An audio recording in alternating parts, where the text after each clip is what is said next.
சொல்லி ஆவடி ஜிஹெச்ல சாக்க சொல்லி லெட்டர் கொடுத்திருக்காங்க. இவங்க எதனா ஒன்னு ஆச்சுனா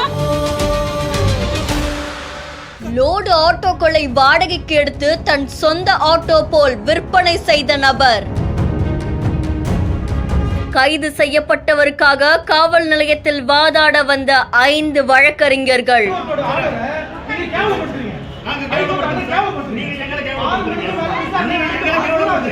7 மணிக்கு கைது செஞ்சவரை இன்னும் ஏன் விடுவிக்கல அப்படின்னு வழக்கறிஞருக்கும் காவல்துறையினருக்கும் ஏற்பட்ட வாக்குவாதம் பரபரப்பை ஏற்படுத்தியிருக்கு.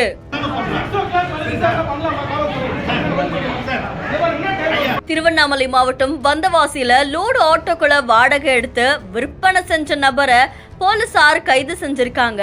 இவருக்காக 5 வழக்கறிஞர்கள் காவல் நிலையத்துல வாக்குவாதத்துல ஈடுபட்டது பெரும் பரபரப்பை ஏற்படுத்தியிருக்கு. வந்தவாசி அச்சரப்பாக்கம் சாலையில ஆட்டோக்களை வாங்கி விற்பனை செஞ்சுட்டு வந்த ரஷீத் அப்படின்றவர்கிட்ட வந்தவாசி அடுத்து இருக்கக்கூடிய மாலையிட்டான் கிராமத்தை சேர்ந்த ஜாகிர் ஹுசேன் அப்படின்றவரு 2 லோடு ஆட்டோக்களை கடந்த ஜூன் மாசம் 3.20 லட்சம் ரூபாய்க்கு பேசி அதோடைய முன்பணமா 1.50 லட்சம் ரூபாய் செலுத்தி வாகனத்தை வாங்கியிருக்காங்க. அதை தொடர்ந்து ஆர்சி புக் கொடுத்ததுக்கு அப்புறமா மீதி பணம் கொடுக்கிற அப்படின்னு சொல்லியிருக்காங்க. ஆனா ஆர்சி புக் சம்பந்தமா பல தடவை ஜாகிர் ஹுசேன் கிட்ட ரஷீத் கேட்கும் போது சரியான பதில் அளிக்கல அப்படின்னு கூறப்படுது. இதை தொடர்ந்து ரஷீத் வந்தவாசி தெற்கு காவல் நிலையத்துல புகார் கொடுத்திருக்காங்க. புகாரின் பெயர்ல போலீசார் வழக்கு பதிவு செஞ்சு வந்தவாசி பழைய பேருந்து நிலையம் பக்கத்துல இருக்கக்கூடிய ஜாகிர் ஹுசேனை கைது செஞ்சு காவல் நிலையத்துக்கு அழைச்சிட்டு போயிருக்காங்க. அங்க அவர்கிட்ட விசாரணை மேற்கொண்டிருக்கும் போது அவர் பல பேர்கிட்ட இந்த மாதிரி லோடு ஆட்டோக்களை வாடகைக்கு எடுத்து வேறு நபர்கள் கிட்ட விற்பனை செஞ்சு வந்தது விசாரணையில தெரிய வந்திருக்கு. இந்த தகவல் அறிஞ்ச லோடு ஆட்டோக்களை வாடகைக்கு கொடுத்த நபர்கள் காவல் நிலையத்துல திரண்டதால பரபரப்பு ஏற்பட்டிருக்கு.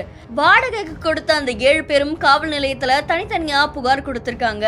இதுல ஜாகிர் ஹுசேனை கைது செஞ்ச காவல்துறையினர் அவர்கிட்ட விசாரணை மேற்கொண்டிருந்திருக்காங்க. அப்போ 5 வழக்கறிஞர்கள் காவல் நிலையத்துக்குள்ள நுழைஞ்சு ஜாகிர் ஹுசேனை காவல் நிலையத்துல வச்சு விசாரிக்க கூடாது, நீங்க அவரை வெளியில விடணும் அப்படின்னு சொல்லி வாக்குவாதத்துல ஈடுபட்டிருக்காங்க. இதனால போலீசாருக்கும் வழக்கறிஞருக்கும் வாக்குவாதம் ஏற்பட்டிருக்கு.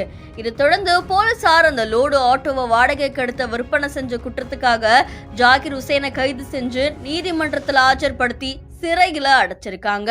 இந்த சம்பவம் அந்த பகுதியில் பெரும் பரபரப்பை ஏற்படுத்தியிருக்கு.